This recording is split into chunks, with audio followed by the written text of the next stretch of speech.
So, as most of you know, our iPhones tend to get a little bit hot sometimes. Now, funny enough, our iPhones are actually really good at kind of being cooled down. They don't get extremely hot over time, but there are some ways to kind of cool down your iPhone or to fix your iPhone if it's constantly overheating. The very first thing I would recommend doing is that if you're playing a bunch of heavy intensive games, like you're going through and you're playing games like Call of Duty Mobile, Genshin Impact, these types of massive games, it doesn't really matter what you do, the phone is always going to be hot.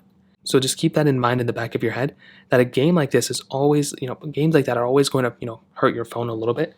So just keep that in mind. The best thing you can do is to avoid keeping your phone in sunlight, keeping your phone in cooler type of conditions. If you're in a car, if you can put your phone near the AC, those are ways to kind of keep your iPhone from kind of overheating itself. On top of that, I've seen lots of people still to this day stuck on such old versions of iOS. And if you're in that boat, the best thing you can do is to kind of update your iPhone.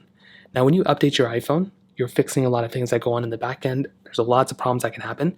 So what I'd recommend doing is just going through, seeing if there's a software update available for your iPhone, and that can actually help cool down your iPhone, not necessarily cool down, but that can help avoid your iPhone from constantly being overheating, especially if it's, because of a software bug.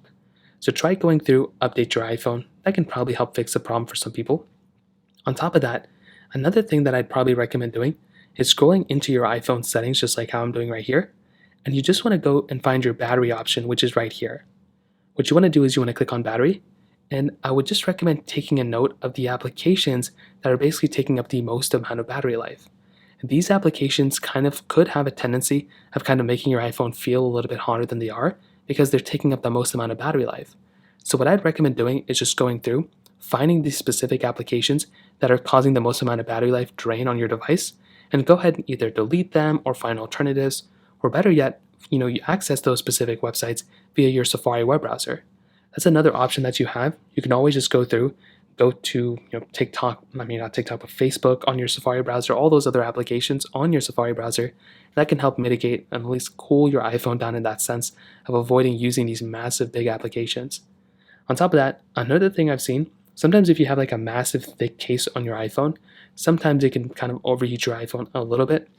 It's not the end of the world or anything, but that's another thing that can probably cause your iPhone to heat up a little bit more than usual. You can also try sometimes restarting your iPhone. So just go ahead, if there's no software update available, hold down the buttons to actually restart your iPhone, slide the power off, give it a few moments, then go ahead and turn it back on, and that could end up fixing the problem for probably a vast majority of people too. So in terms of that, those are pretty much the main ways to go and fix your iPhone if it's constantly overheating. If you have any other thoughts or questions, let me know in the comment section below. Hit the like button, that would mean so much, but definitely hit that subscribe button. More importantly than everything else, I love every single one of you guys. Hopefully I'll catch you guys in the next video. Peace out.